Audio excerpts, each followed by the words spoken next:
Ankleshwar notified ઓથોરિટીને notice of direction GPCB દ્વારા ફટકારવામાં આવી છે. છેલ્લા કેટલાય સમય ઉપરાંતથી વરસાદી કાસમાં રાસાયણિક પાણી વહેવા ઉપરાંત ઓવરહેડ પાઇપલાઇન લીકેજ બાબતે ફરિયાદ થઈ હતી. ઘરેલું કચરો સહિત દૂષિત ગંદા પાણીના જીઆઈડીસીના SWDમાં નિકાલની સમસ્યા સર્જાઈ હતી. વડી કચેરીના મેમ્બર સેક્રેટરી સહિતની ટીમ સહિત વિજિલન્સ ટીમની તપાસના રિપોર્ટના આધારે કાર્યવાહી કરી હતી.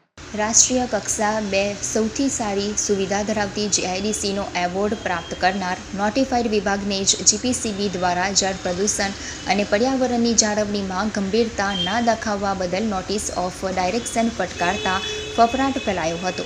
અંકલેશ્વર ઔદ્યોગિક વસાહતના જીઆઈડીસી વિસ્તારમાં ઔદ્યોગિક ગંદા પાણીના સંગ્રહ અને પરિવહન માટેના પાઇપલાઇન નેટવર્કનું પ્રાદેશિક કચેરી દ્વારા અને વિજિલન્સ ટીમ અને જીપીસીબી MS દ્વારા નિરીક્ષણ કરવામાં આવ્યું હતું, જેમાં વરસાદી સ્ટોમ વોટર ડ્રેઇનમાં રાસાયણિક પાણી વહેતું જોવા મળ્યું હતું.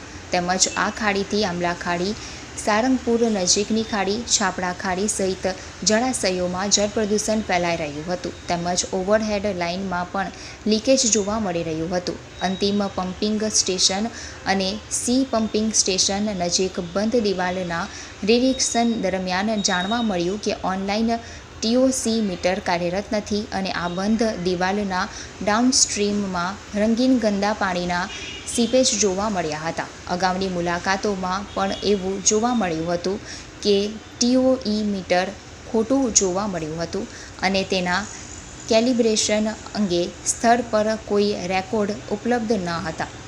તો AIA તેમજ નોટિફાઈડ વિભાગને આ અંગે વારંવાર મીટિંગ યોજી જરૂરી સૂચના કરવામાં આવ્યા હોવા છતાં સૂચનાનું અમલીકરણ કે ઝડપથી પગલાં ન લેવામાં આવતા આ અંગે ગંભીર નોંધ જીપીસીબી ટીમ દ્વારા લેવાઈ હતી.